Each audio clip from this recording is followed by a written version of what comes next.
Hey folks, it's Rob here. We've known for some time that one of the upcoming Doctor Who 60th anniversary specials seemed to be riffing on The Star Beast, an 8-part comic that ran in Doctor Who Weekly between the 14th of February and the 3rd of April back in 1980.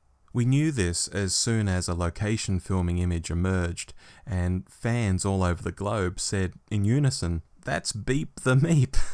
And now, with the 60th anniversary trailer dropping overnight and revealing the names of the 3 stories that will air in November, one of them is indeed The Star Beast. So what is The Star Beast? I thought it might be fun to run through the storyline here so that when the actual episode airs, you can see how closely they stuck to the source material. If you don't want to be spoiled, tune out now. This is your chance. Okay, here comes some spoilers for a 43-year-old comic. So, an alien ship crash lands on Earth. 2 schoolchildren, Sharon and Fudge, are out walking and find a cute alien who responds to them by saying meep or meep meep. They decide to take it home. In space, the Wrath Warriors are hot on the trail of the crashed alien. They are insectoid and quite ruthless. The Doctor lands on Earth around the same time as the Wrath Warriors, running into one of them on the street, literally. The Wrath Warrior takes out K9 and kidnaps the Doctor and the TARDIS. On their ship, the Wrath Warriors strip the Doctor and insert bombs into his stomach, the plan being to let the Doctor go, presumably find the Meep, and then they will detonate the bombs. The Doctor awakes, unaware he's had surgery, and escapes the Wrath Warriors in the TARDIS. He does detect a stomach ache, and we see that there are also Wrath Warrior stowaways on board the TARDIS to follow him. On Earth, Sharon and Fudge have found the Meep's crashed ship.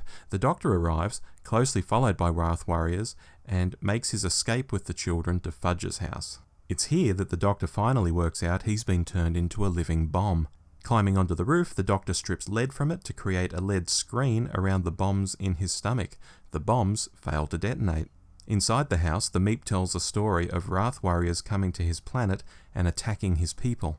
The Doctor constructs a device called a Fizzgig to produce an ultra-white light to blind the pursuing Wrath Warriors. However, when they arrive, the Meep shoots them with a previously concealed laser pistol. Here we start to see the inner thoughts from the Meep, surrounded by a red border, and they are at odds with the things he has been telling the Doctor. Clearly, not all is as it seems. The Doctor and Sharon escape on a bus with the Meep, while Fudge is stuck at home with his mother and some Wrath Warriors. The Doctor leaves Sharon and the Meep to continue on the bus and returns to the house alone, and we now get exposition from the Wrath Warriors' point of view.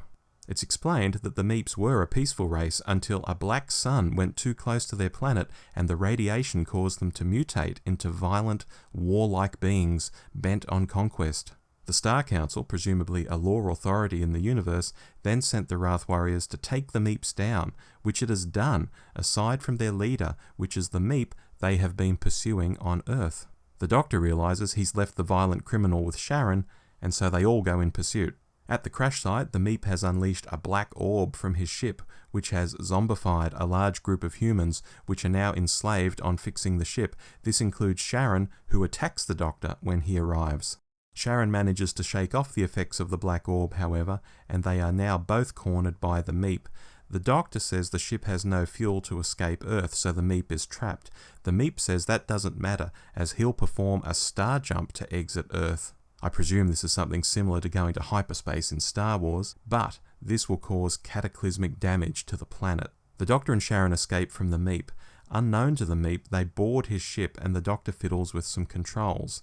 When the ship makes its star jump, it manages to leave the Earth, but only just, and the resulting damage isn't the expected cataclysm, but just local damage to the steel mill where the ship was being repaired. At the steel mill, the Doctor ushers everyone present into the TARDIS.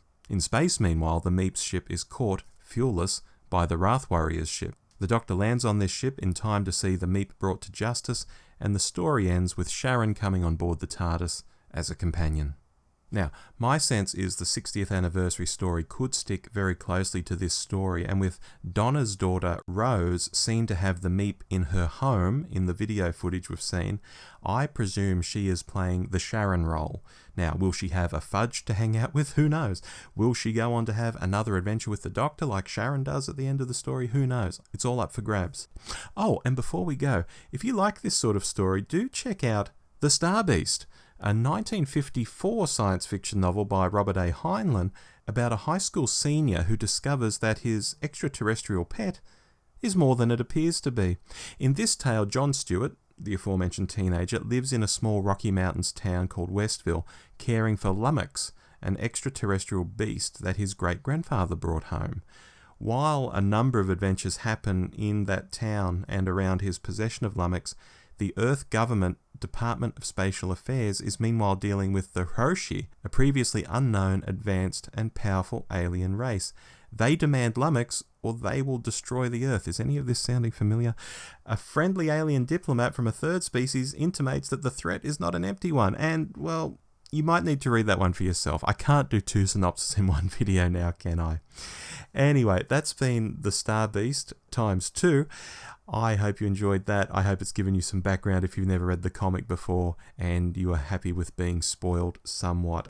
I think it's fine. I think the TV episode will probably expand on and do more with the story, even though it's clear that that is the basis, at least, for what they'll be doing in November. Anyway, until next time, I've been Rob. We'll talk to you then on The Doctor Who Show.